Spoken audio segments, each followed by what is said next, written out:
What's up, guys? Happy Monday and happy new week. Welcome back to News for You with me, Tracy.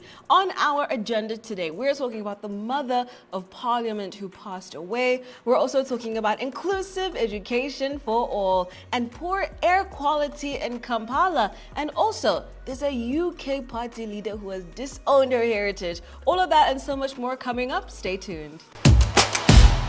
Uganda is mourning the loss of Rhoda Kalema, known as the Mother of Parliament. She passed away at 96 in Nairobi due to an age-related illness. She was born in 1929 to former Buganda Katikiro Martin Luther Nsibirwa, and she studied in Uganda and in Scotland. She was among the first women in the post-Amin National Consultative Council and later served as Deputy Minister of Public Service. In 1994, she made history by winning a parliamentary seat in Chiboga, defeating 8 men. She co-founded the Uganda Patriotic Movement in 1980 and also endured arrests during political unrest. She's mentored many and has been honored with multiple awards, including the Lifetime Achievement Award at Pepperdine University.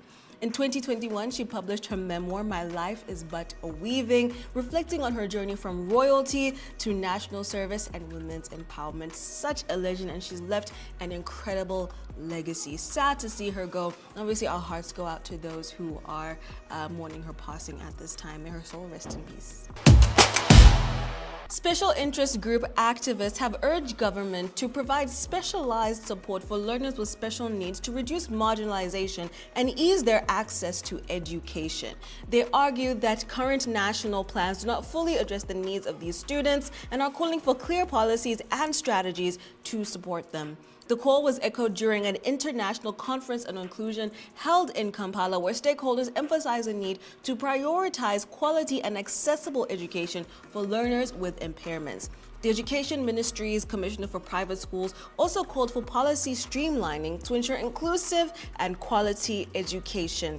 Now, often we've seen differently able children be marginalized or segregated from the rest because they need special attention, which they do.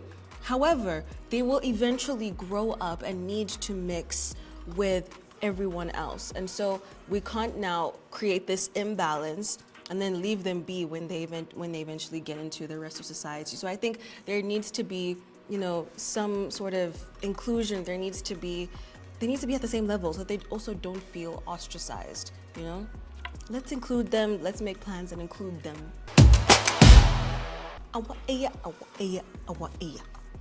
It is not good.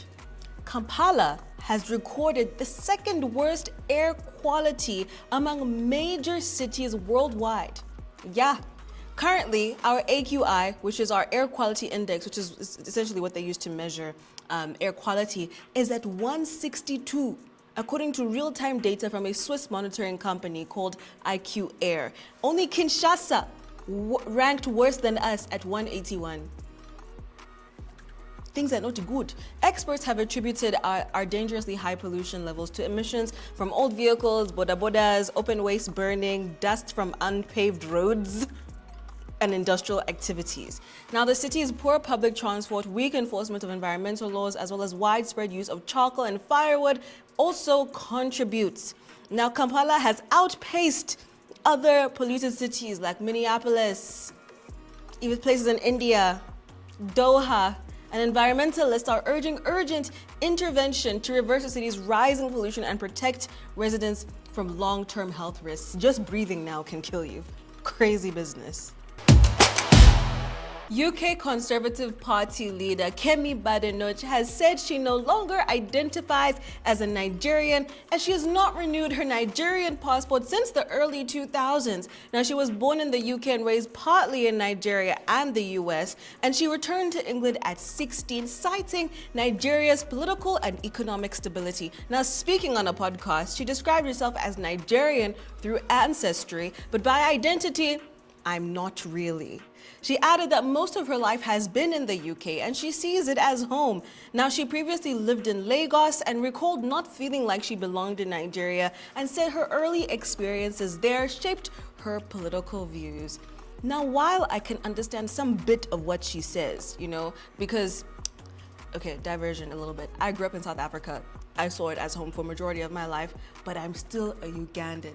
I will still identify as Ugandan. Take Mamdani, for instance. He's about to be he's the new mayor of New York, but he still identifies as a Ugandan, and he left earlier than she did to go to the UK. So really, I don't know, Sana. There's something about embracing your heritage, especially when you get to a certain level outside of your country. You have a lot more influence. There are a lot of things that you can do back home. So to completely tear yourself away from that, I think, hey, son, you tell me what you think in the comments. And that is a wrap for today, guys. As always, please do leave a like, share, comment down below what you thought of the show, and I'll see you tomorrow. Producer, what is it?